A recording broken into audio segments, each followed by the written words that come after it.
ഇപ്പോൾ ശ്രീ കൃഷ്ണകുമാർ ടെലിഫോൺ ലൈനിൽ ചേരുന്നുണ്ട്.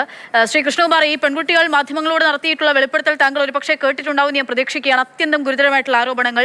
അതിൽ ദിയ പറഞ്ഞിട്ടാണ് പണം ഇത്തരത്തിൽ ഇവരുടെ അക്കൗണ്ടിലേക്ക് വാങ്ങിയത്. പോലീസ് എന്ന് പറഞ്ഞ് താങ്കൾ ഇവർക്ക് മുൻപിൽ ഒരാളെ അവതരിപ്പിച്ചു, ഇവരെ ഭീഷണിപ്പെടുത്തിയെന്ന് ഉൾപ്പെടെയുള്ള കാര്യങ്ങളാണ് പറയുന്നത്. അല്ല, അത് സ്വാഭാവികമല്ലേ. കാരണം കൗണ്ടർ കേസ് കൊടുത്ത ഒരാൾക്ക് എന്തും പറയാമല്ലോ. ഇതിൽ ഏത് ആരോപണത്തിനാണ് ഉത്തരം തരേണ്ടത്? ഇതിൽ ഇപ്പോൾ ഏറ്റവും ഒടുവിൽ, അതായത് താങ്കൾ തന്നെ പറയുന്നു പോലീസ് ഉണ്ട്. താങ്കളുടെ ഓഡിയോ അവര് നേരത്തെ പ്ലേ ചെയ്യുകയും ചെയ്തിരുന്നു. താങ്കൾക്കൊപ്പം പോലീസ് ഉണ്ട്. അങ്ങനെ ഇവരൊരു റൂമിൽ അടച്ചിട്ട സമയത്ത് എന്റെ ഒപ്പം പോലീസ് ഉണ്ടെന്നോ? ഞാൻ പോലീസിൽ പരാതിപ്പെട്ടിട്ടുണ്ടെന്നാണ് പറഞ്ഞത്. പോലീസിന്റെ അകത്ത് പരാതി കൊടുത്തിട്ടുണ്ടെന്നാണ് പറഞ്ഞത്. ഒരു സന്തോഷ് എന്ന് പറഞ്ഞ ആളെ പോലീസ് എന്ന് പറഞ്ഞ് ഇവർക്ക് മുൻപിൽ അവതരിപ്പിച്ചു എന്നാണ് ഇവർ പറയുന്നത്. അത് അവരല്ലേ പറയുന്നേ?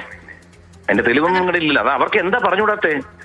കാരണം ഒരു കുറ്റകൃത്യം ചെയ്തൊരു പ്രതി ഭാഗത്ത് നിൽക്കുന്നവർ എന്തും പറയുമല്ലോ. അതിപ്പോ അവർ പറയുന്നതൊക്കെ ന്യായമാണെങ്കിൽ അവരടുത്ത് ചോദിക്കേണ്ടതെന്ന് വെച്ചാൽ നിങ്ങളിൽ എന്താണ് തെളിവ്? അവർ പറഞ്ഞതായിട്ട് ഈ സന്തോഷം പറഞ്ഞാൽ ബാങ്ക് ഉദ്യോഗസ്ഥനാ, എന്റെ ഇവിടെ ഓഫീസിൽ വർക്ക് ചെയ്യുന്നത്, അദ്ദേഹം ഇവിടെ എന്നെ സഹായിക്കാൻ വരുന്ന ഒരു വ്യക്തിയാണ്. അയാൾക്ക് എന്താ പോലീസിന് ആര് പറഞ്ഞു? എന്തെങ്കിലും കാണിച്ചോ? പോലീസിന്റെ ID കാർഡ് കാണിക്കുകയോ അല്ലെങ്കിൽ പോലീസ് വന്ന വാഹനമോ എന്തെങ്കിലും ഞങ്ങൾ പറഞ്ഞതായിട്ട് അവരുടെ തെളിവുണ്ടോ? നിങ്ങൾ പോലീസ് എന്ന് അവരോട് പറഞ്ഞു എന്നാണ് അവർ പറയുന്നത്. എന്റെ പൊന്നു സഹോദരി, ഞാൻ ചോദിക്കട്ടെ, ഞാൻ പറയുന്നു ഞാൻ പോലീസാണോ? നിങ്ങളെ വിശ്വസിക്കുവോ? എന്തിന്റെ ആവശ്യത്തിന്? നമുക്കിവിടെ പോലീസ് ഡിപ്പാർട്ട്മെന്റ് ഉണ്ട്. ഞാനല്ലേ പോലീസിൽ കൊണ്ട് പരാതി ഞാനല്ലേ കൊടുത്തത് ആദ്യം. പിന്നെ പോലീസ് ഇരിക്കുമ്പോൾ എന്തിനാ ഇത് പോലീസ് എന്ന് പറഞ്ഞ ഒരാളെ കാണിക്കേണ്ട കാര്യമുണ്ട്? അതിനകത്തൊരു കാര്യം പറയുന്നു, അഡ്വക്കേറ്റ് പറഞ്ഞു തന്ന പോലെയാണ് ഞങ്ങൾ പറയുന്നതെന്ന് പറഞ്ഞില്ലേ? അത് നിങ്ങൾ ചോദിക്കണം തിരിച്ച്. ഇപ്പൊ തന്നെ പറഞ്ഞില്ലേ, ദിയയ്ക്ക് ക്യാഷ് കൊടുത്തു എന്ന് പറഞ്ഞില്ലേ? ക്യാഷ് ഡെയിലി അവരുടെ വാങ്ങിച്ചിട്ട് തരുന്നുണ്ടെങ്കിൽ ഒറ്റ ചോദ്യം ചോദിച്ചാൽ പോരെ? അതായത് നിങ്ങൾക്ക് നിങ്ങളുടെ അക്കൗണ്ടിൽ പൈസ വന്നിട്ടുണ്ട്, അവരെ പറയുന്നു വാങ്ങിച്ചു, ശരി, ആ പൈസ ദിയയ്ക്ക് ഡെയിലി കൊണ്ട് കൊടുത്തു എന്ന് പറയുന്നു. അങ്ങനെയാണെങ്കിൽ വിഡ്രോ ചെയ്യണമല്ലോ, അല്ലാതെ ക്യാഷ് മാനത്തൊന്നും വരില്ലല്ലോ. ഈ വിഡ്രോയൽ എന്ന് പറഞ്ഞാൽ അവരുടെ അക്കൗണ്ട് വഴി വിഡ്രോ ചെയ്യുന്നത്, അതിന്റെ മാത്രം സ്റ്റേറ്റ്മെന്റ് ചോദിച്ചാൽ പോരെ? അവര് പറയുന്നത് ആ സ്റ്റേറ്റ്മെന്റ് എടുത്ത് നോക്കാം, ഞങ്ങളുടെ അക്കൗണ്ടിൽ നിന്ന് വിഡ്രോ ദിയ ഏതെങ്കിലും ഘട്ടത്തിൽ ഇവരുടെ ഇതനുസരിച്ച് ഇവര് പറയുന്നത് ദിയ ഏതെങ്കിലും ഘട്ടത്തിൽ ഇങ്ങനെ ഇവരോട് പണം വാങ്ങിക്കോ, കസ്റ്റമേഴ്സിനോട് പണം വാങ്ങിക്കോ എന്ന് ദിയ പറഞ്ഞിരുന്നു. അങ്ങനെയാണ് അവർ പറയുന്നത്. അങ്ങനെ ദിയ പറഞ്ഞതുകൊണ്ട് ആ കുട്ടികൾക്ക് എന്ത് വേണോ ഇപ്പൊ പറയാം, പറയുന്നതിന് തെറ്റില്ല. പക്ഷെ പറയുമ്പോൾ എവിഡൻസ് വേണം. ഇതിപ്പോ ക്യാമറ മുമ്പിൽ ഇതൊക്കെ പറയാം. ഇത് കാര്യം കോടതിയിലോട്ട് വരുമ്പോഴത്തേക്ക് ഈ പറഞ്ഞ വാക്കുകളൊന്നും അവിടെ പോയില്ല. അവിടെ അതായത് കൃത്യമായിട്ടുള്ള തെളിവാണ് വേണ്ടത്. തെളിവില്ലാതെ അവിടെ നടക്കില്ല. ശാസ്ത്രീയമായ തെളിവ് വെച്ചാണ് കോടതിയിൽ പോകുന്നത്. അവിടെ ഞങ്ങളെ അങ്ങനെ പറഞ്ഞു, ജാതി അധിക്ഷേപിച്ച് ഞാൻ കുറച്ച് കേട്ടു ഇവർ പറയുന്നത്. ഈ സമയത്ത് ഇതൊക്കെ പറയാൻ കഴിയത്തുള്ളൂ. കാരണം ഏറ്റവും എളുപ്പ സംഭവം ജാതി, പിന്നെ ടാക്സ് വെട്ടി. ഞങ്ങൾക്ക് ഓഡിറ്റർ ഉണ്ട്, അവരടയ്ക്കുന്നുണ്ട്. ഞങ്ങൾ അവിടെ രേഖകൾ ഹാജരാക്കുമ്പോൾ ഈ പ്രശ്നങ്ങളൊക്കെ തീരും അവിടെ. അന്നേരം ഇവരും കൊണ്ടുവരേണ്ടി വരും. ഇവർ പറഞ്ഞില്ല ഇപ്പൊ ക്യാഷ് ദിയയ്ക്ക് ഡെയിലി കൊടുക്കണമെങ്കിൽ ഇവര് കണക്ക് പ്രകാരം ഇവര് QR കോഡ് വഴി വാങ്ങിച്ച് ഇവരുടെ അക്കൗണ്ടിൽ പോയിട്ട് അവർ ഡെയിലി വിഡ്രോ ചെയ്തല്ലേ പൈസ തരാൻ പറ്റൂ. അത് മാത്രം അവർ കൊണ്ടുവന്നാൽ മതി. ഇവര് പറയുന്ന മറ്റൊരു കാര്യം, ജോലിയിൽ നിന്ന് രാജിവെച്ച് പോകും. ഇവർ 3 പേരും ജോലിയിൽ നിന്ന് ഇറങ്ങി പോകുന്നതിന്റെ പക വീട്ടുകയാണ് ദിയ കൃഷ്ണ എന്നാണ്. അയ്യോ, നമ്മുടെ നാട്ടിൽ ജോലിക്കാണോ ബുദ്ധിമുട്ട്? ഇപ്പൊ തന്നെ ഞങ്ങളത് കഴിഞ്ഞിട്ട് ഒരു ഇന്റർവ്യൂവിന് കിട്ടു. 10 മിനിറ്റിനകത്ത് ഞങ്ങൾക്ക് സ്റ്റാഫിനെ കിട്ടിക്കഴിഞ്ഞു. ഇവിടെ ജോലിക്കൊക്കെ ഇഷ്ടംപോലെ കുട്ടികളുണ്ട്, അറിയാമോ? നമ്മൾ പക വീട്ടേണ്ട കാര്യം എന്താണ്? ജോലിയിൽ നിന്ന് പോയാൽ പോയതിന്റെ പകയാണ് ഈ വീട്ടിക്കൊണ്ടിരിക്കുന്നത്. എന്ത് പക? ഞങ്ങൾ അടുത്ത സ്റ്റോർ ഓപ്പൺ ആയി, ഞങ്ങൾ കട തുടങ്ങി കഴിഞ്ഞു. ചാറ്റ് സ്ക്രീൻഷോട്ട് ഉണ്ട് ഇവരുടെ കയ്യിൽ. കള്ളക്കേസിൽ കൊടുക്കുമെന്ന് പറഞ്ഞ സ്ക്രീൻഷോട്ട് ഉണ്ട്. അല്പസമയത്തിനകം കൊണ്ടിരട്ടെ. നിങ്ങൾ ചോദിക്കൂ, കാണിക്കുമല്ലോ. ഈ ചാറ്റ് ഞങ്ങളുടെ ഇതുപോലെ 1000 ഇരിപ്പുണ്ട്. മനസ്സിലായില്ലേ? ഇവര് തെറ്റ് ചെയ്തതിന്റെ സമ്മതിച്ചതിന്റെ എല്ലാ തെളിവുകളും ഉണ്ട്. നിങ്ങളെ ഇവിടെ വന്ന് റിപ്പോർട്ടറിന്റെ കൈവശം കൊടുത്ത് വിട്ടിട്ടുണ്ട്. അല്ല, നമ്മളത് കണ്ടു, രണ്ടും നമ്മൾ കാണുകയാണ്. അതുകൊണ്ടാണ് ഇതിന്റെ സംശയങ്ങളായിട്ട് ചെയ്യുന്നത്. അവരുടെ ഭാഗത്ത് ന്യായത്തിന്റെ ഏത് വീഡിയോ ആണ് സഹോദരി കണ്ടത്? അവരിപ്പോൾ ഒരു ഓഡിയോ പ്ലേ ചെയ്തിരുന്നു. അവരുടെ ഓഡിയോ ഞാനും കേട്ടു. അതിലെന്താണ് പറഞ്ഞിരിക്കുന്നത്? അതിൽ അവരെ ഭീഷണിപ്പെടുത്തുന്നു എന്നാണ് അവർ ഭീഷണിപ്പെടുത്തുന്നു. പിന്നെ എന്റെ മകളെ രാത്രി വിളിച്ച് ഭീഷണിപ്പെടുത്തി ഞാൻ പിന്നെ അവനെ എന്തോ കെട്ടിപ്പിടിച്ച് ഉമ്മ വയ്ക്കണോ? അവനെ ഞാൻ കൊടുക്കേണ്ട മറുപടി കൊടുത്തു. ഞാൻ എന്റെ ഭാഷ ഇതല്ല, എനിക്ക് ഇതിനേക്കാൾ രൂക്ഷമായ ഭാഷ സംസാരിക്കാൻ അറിയാം. 4 പെൺപിള്ളേരെ വളർത്തുന്ന തന്തയ്ക്ക് ഇവനൊന്നും പറയുന്നത് കേട്ട് ഭയന്നിരിക്കാനല്ല നിൽക്കുന്നത്. ശക്തമായ ഭാഷയിൽ പ്രതികരിക്കാൻ അറിയാം. പക്ഷേ അവിടെ ഞാൻ എന്റെ ഇതൊന്ന് കട്ട് ഡൗൺ ചെയ്തതാണ്, ഞാൻ നിയന്ത്രിച്ചത് തന്നെ.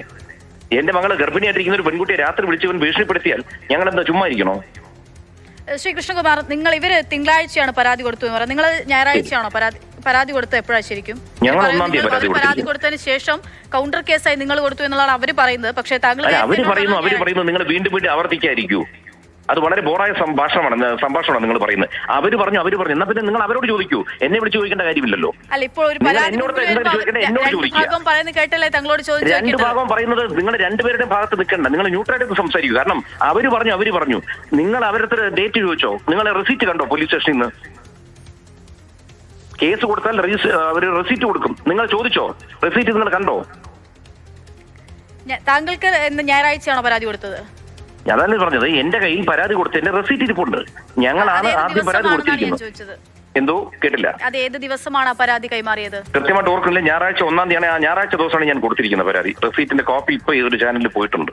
ഇങ്ങനെ ഒരു പൊതുവിടത്തിൽ വന്ന് അതിരൂക്ഷമായിട്ടുള്ള മോശമായിട്ടുള്ള രീതിയിൽ ആണിപ്പോൾ ദിയ കൃഷ്ണയ്ക്കെതിരെയും ഒക്കെ ഇവർ സംസാരിച്ചുകൊണ്ടിരിക്കുന്നത്. ഇനി നിങ്ങൾ എങ്ങനെ? സാരമില്ല, അതിന് പറയുന്നതിന് കുഴപ്പമില്ല. അതൊക്കെ സ്വാഭാവികമായ ഒരു സംഭവമാണ്. ദേഷ്യവും വൈരാഗ്യവും വരുമ്പോൾ പലരും പല ഭാഷയിൽ സ്വീകരിക്കും. അതിന് തെറ്റില്ല.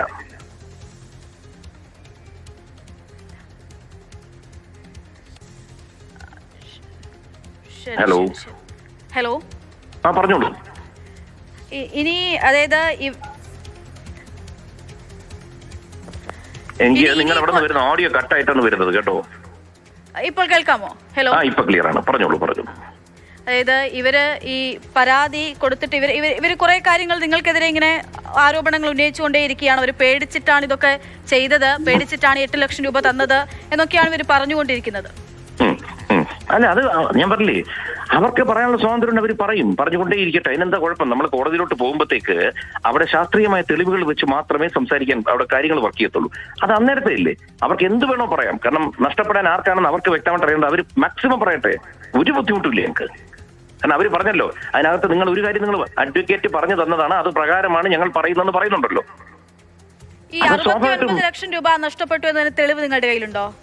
അതുകൊണ്ടല്ലേ ഞങ്ങൾ പറയുന്നത്. ഞങ്ങൾ ഇതിനുള്ള തെളിവിടെ ഹാജരാക്കിയിട്ടുണ്ട്. പിന്നെ ഇതൊന്നും വേണ്ട, ഞങ്ങളുടെ തെളിവൊക്കെ വിടൂ. കാരണം പോലീസ് ബാങ്കിൽ പോയി അന്വേഷിച്ചാൽ അവരുടെ സ്റ്റേറ്റ്മെന്റ് എടുക്കാലോ. ഞങ്ങൾ ഒരു കാര്യം പറയുന്നുണ്ട് ശ്രീ കൃഷ്ണകുമാർ, അതായത് ഇവരുടെ ബാങ്ക് സ്റ്റേറ്റ്മെന്റ് അതെങ്ങനെ നിങ്ങൾക്ക് കിട്ടി എന്നുള്ളൊരു ഞങ്ങൾ കണ്ടിട്ടില്ല. ഞങ്ങളുടെ ഉണ്ടെന്ന് ആര് പറഞ്ഞു? ഞങ്ങളുടെ ഇല്ലല്ലോ. നിങ്ങളുടെ കയ്യിലില്ല. പിന്നെ ഈ 69 ലക്ഷം എന്നുള്ള ആ തുക നിങ്ങൾ എങ്ങനെ അത് മനസ്സിലാക്കി? 69 ലക്ഷം ഞങ്ങളുടെ കണക്ക് നോക്കിയാ പോരെ? ഞങ്ങളുടെ സ്റ്റോക്ക് മറ്റും വെച്ച് നോക്കുമ്പോൾ ഞങ്ങൾക്ക് പോയിരിക്കും ഇത്രയെന്ന് അറിയാം.